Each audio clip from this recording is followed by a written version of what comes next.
Hello students, GPM school online channel में आपका स्वागत है। मैं हूं सूरज शर्मा। अच्छे से पहचानने लग गए होंगे अब। तो पिछले लेक्चर में हमने दोनों मीडियम की इकट्ठी वीडियो बनाई थी, क्योंकि वो एक ऐसा लेक्चर था कि जिसमें वीडियो इकट्ठी एडजस्ट हो रही थी। आज वाला वीडियो स्टेटमेंट वाला है, तो अगर आप एडजस्ट करेंगे तो भी काफी सारा कुछ एक्स्ट्रा लिखना पड़ रहा था। इस कारण मैं अलग से वीडियो लेके आया हूँ। एक बार फिर से मैं कल वाली बात दोहरा रहा हूँ कि ये जो एक्सरसाइज है बहुत ज्यादा, और मैंने जो बहुत बोला उसका भी सेंटेंस आपने देखा होगा, एक अलग सही है। इतनी ज्यादा इंपॉर्टेंट एक्सरसाइज है ये कि बहुत बार इससे क्वेश्चन बना है। तो मैं आज इसका 7वां पार्ट करवा रहा हूँ। और आपकी कोई प्रॉब्लम नहीं आई है तो मेरे को नहीं पता चलेगा कि आपकी कोई प्रॉब्लम थी। तो कमेंट करके अगर आप प्रॉब्लम बताओगे तो ही मेरे पास आपका क्वेश्चन आएगा और मैं उसका सॉल्यूशन निकालूंगा। आते कमेंट, ऐसी बात नहीं है बच्चे कमेंट नहीं करते। कुछ बच्चे ऐसे सोचते कमेंट करे या ना करे, ऐसा कोई दिक्कत वाली बात नहीं होती। अगर आपको कोई क्वेश्चन में प्रॉब्लम है, बेझिझक आप कमेंट करें और आपकी क्वेश्चन को सोल्व किया जाएगा। तो आप आगे बढ़ते हैं। Part number 7 sorry.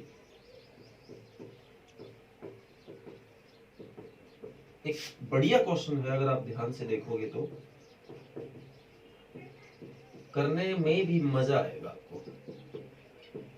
ये इक्वेशन 1 है, ये इक्वेशन 2। हिंदी मीडियम का लेक्चर लेके आए हजारों पहले, तो वही आपको मानना पड़ेगा। आप ध्यान से देखो दोनों में एक जैसा क्या है। तो ऊपर तो मैं मोस्टली अपने अंदाजा लगा लिया होगा, 1 ही मानता हूँ। नीचे x प्लस वाई सेम है, इसको a मान लिया और 1/x माइनस वाई को b मान लिया।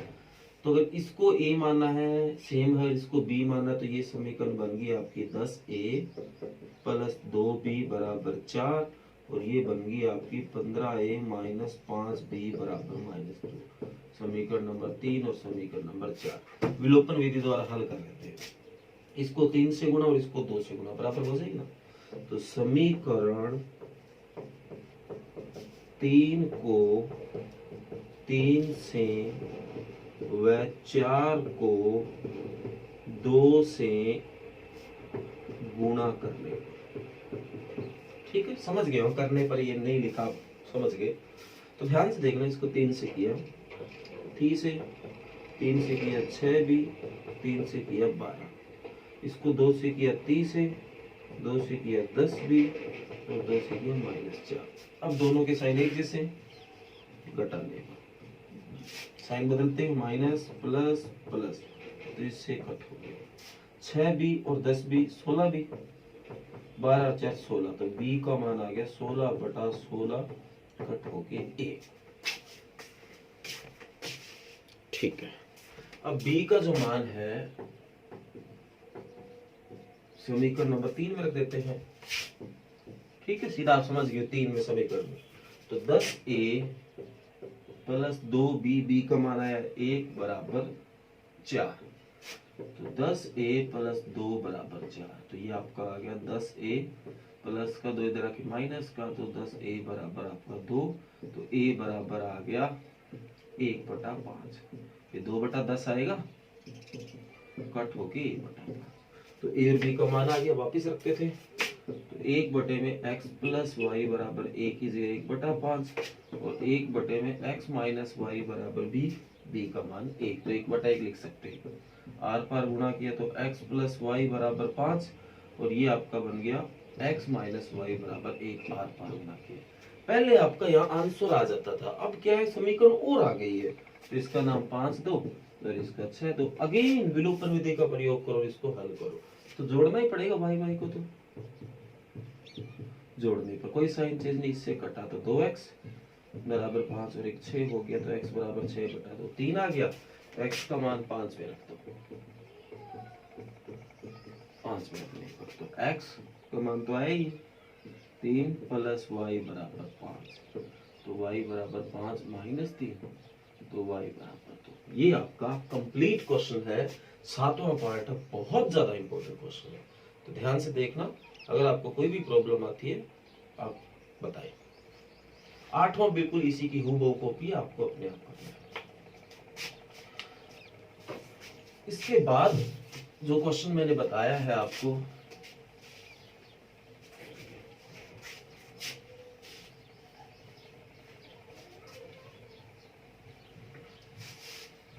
वो स्टेटमेंट वाले क्वेश्चन है। ध्यान से देखना, 3 पार्ट और तीनों ही मोस्ट इंपॉर्टेंट है।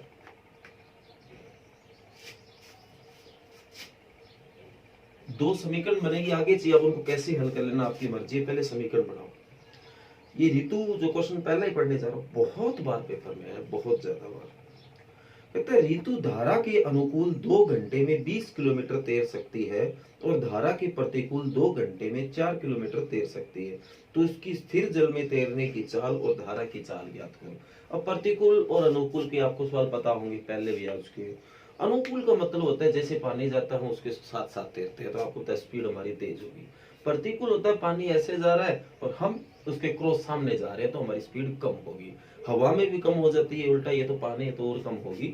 तो उस तरीके की इस बात को सॉल्व करते हुए आपको दो चीजों को पता करना है। धारा मतलब उस पानी की स्पीड क्या है, और ऋतु मतलब वो खुद, अगर मान लो शांत पानी एक जगह खड़ा है, जैसे झील का होता है या कोई तेल जो भी पानी की जगह है, स्विमिंग पूल होता है, उसका पानी एक जगह कांस्टेंट रहता है, तो उसकी खुद की स्पीड क्या है। तो अपन मान लेते हैं,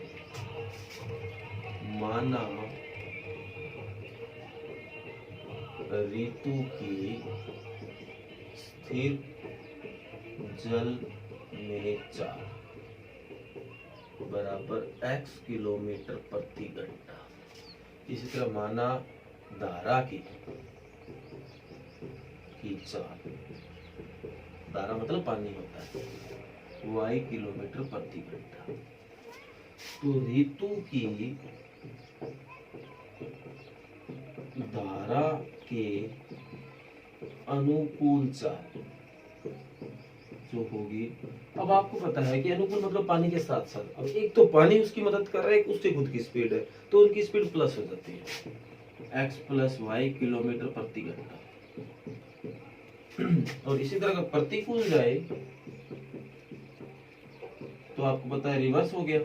हालांकि जीतेगी ऋतु ही, क्योंकि वो 2 घंटे में कोई किलोमीटर गई है 4 किलोमीटर, तो x माइनस हो रही, क्योंकि कट होती रहेगी, स्पीड कम हो जाएगी प्रति घंटा। अब बोला ऋतु धारा के अनुकूल 2 घंटे में 20 किलोमीटर तैर सकती है।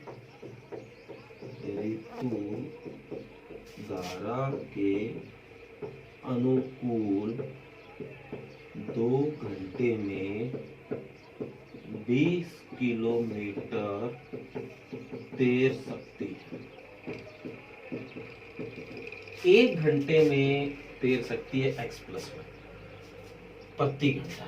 अब 2 घंटा है तो 2 से गुणा कर देंगे भाई, क्या आपको समझ आई? 1 घंटे में जो चाल है वो x प्लस वाई अनुकूल। अब बात आई 2 घंटे की, तो 1 घंटे में अगर ये तो 2 घंटे में 2 से गुणा हो जाएगी, और ये जो चाल है वो आपकी हो रही है 20 किलोमीटर, ठीक है, बराबर 20। 2 घंटे, 1 घंटा इसके बराबर है, तो बात आई 2 घंटा, तो 2 से इसकी गुणा कर 2 इधर भेज दो से, तो x प्लस वाई बराबर 20 बटा 2, तो x प्लस वाई बराबर 10, समीकरण नंबर। इसी तरह आगे बोला ऋतु धारा के प्रतिकूल 2 घंटे में 4 किलोमीटर तैर सकती है।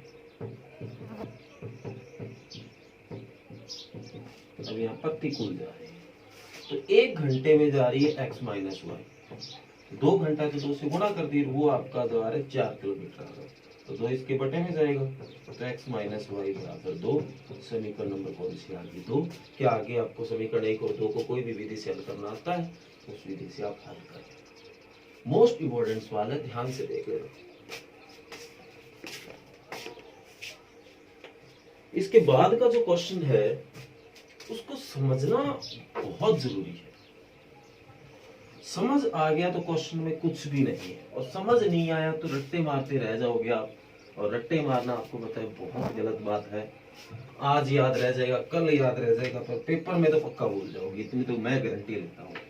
तो रट्टे वाली बात मैथ में तो 100% लागू नहीं होती। मैं ऐसा नहीं कहता कि और सब्जेक्टों में लागू हो जाती है, बिल्कुल भी नहीं होती, पर मेरे सब्जेक्ट को जितना करीबी से जानता हूँ उसमें लागू नहीं होती। तो सेकंड का जो सेकंड पार्ट है वो ध्यान से देखिए। इसी तरह तीसरा, अगर ये हो गया तो तीसरा अपने आप भी हो जाएगा। कहता है 2 महिलाएं एवं 5 पुरुष एक कसीदे को काम को एक साथ मतलब साथ साथ मिलके 4 दिन में पूरा कर देते हैं। कसीदा मतलब कोई भी वर्क है, आप ऐसे मान लो भट्टे भी वर्क है कि जरूर नहीं भट्टा ही है, कोई भी एक जगह मान लो वहां वर्क है, वहां कोई 2 महिलाएं हैं 5 पुरुष, उनका एक टीम है, 7 लोग हो गए और उन्होंने किसी एक काम को बांट लिया और वो 4 दिन में पूरा कर देते हैं। जबकि 3 महिलाएं और 6 पुरुष इसको 3 दिनों में पूरा करते हैं, काम वही है। अब अगर इनकी संख्या को अलग अलग कर दे, 3 औरतें कर दे और 6 पुरुष करते तो उसी काम को एक कम दिन में मतलब 3 दिन में पूरा कर देते। तो ज्ञात कीजिए कि इसी कार्य को करने में एक अकेली महिला कितना समय लेगी। मान लो अगर एक ही महिला होती तो उसको कितना समय लगता, और इसी कार्य को पूरा करने में अकेला पुरुष कितना समय लगता। तो हमें दोनों को निकाल के लाना है। माना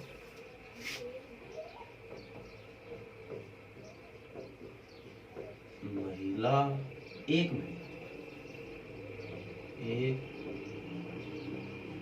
महिला द्वारा उस कार्य को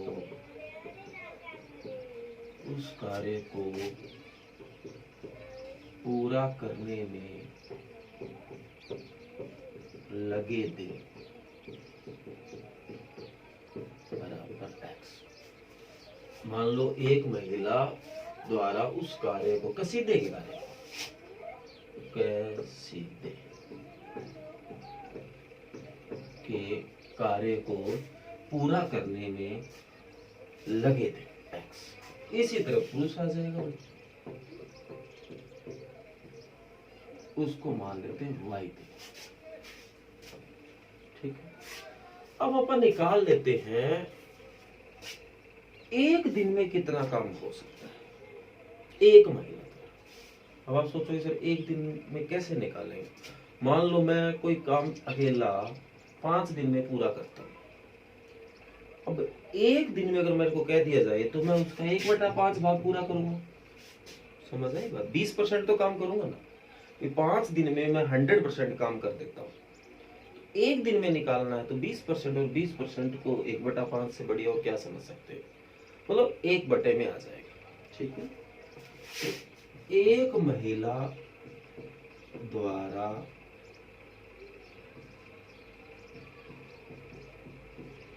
एक दिन में किया गया कार्य, एक महिला द्वारा एक दिन में किया गया कार्य 1/x। ठीक है, 1/x भाग में कर दिया।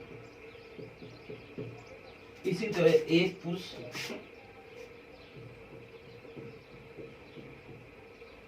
एक दिन में किया गया कार्य 1/y भाग कर लेगा। अब उसने बात रखी 2 महिलाएं एवं 5 पुरुष कसीदे के कार्य को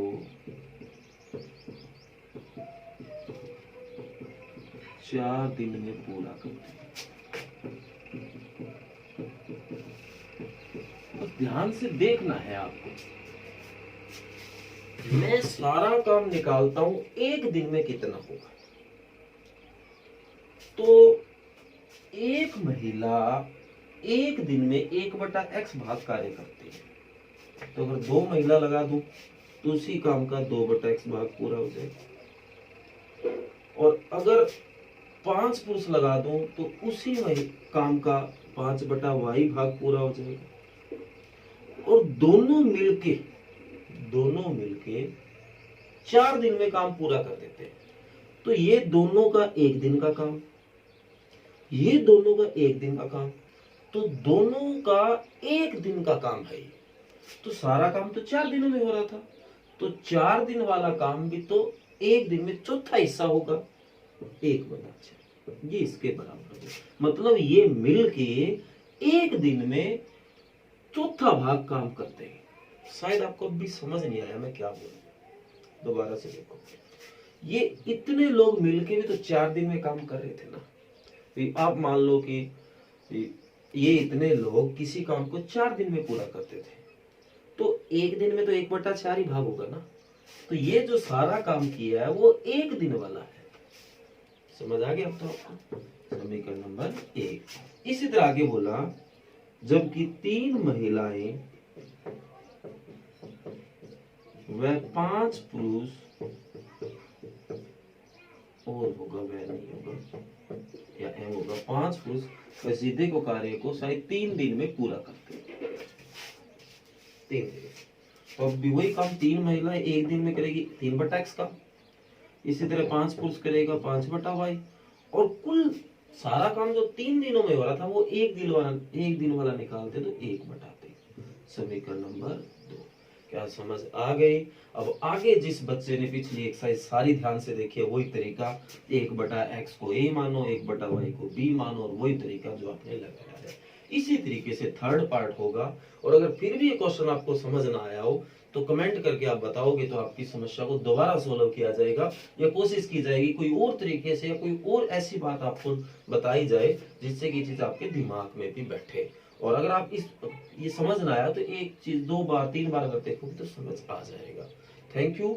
और आज ये आपको 3.6 कंप्लीट करनी है। इसके 3 पार्ट है दूसरे के वो, और 2 पार्ट वो पहले वाले दिए, और पीछे वाले एक्सरसाइज अगर नहीं किए तो आप पूरा कर लेना और अच्छे से कर लेना, और चैनल को सब्सक्राइब कर दे ताकि मैं जो भी आपकी क्लास की वीडियो बनाऊं आपके पास वो आती रहे। Thank you.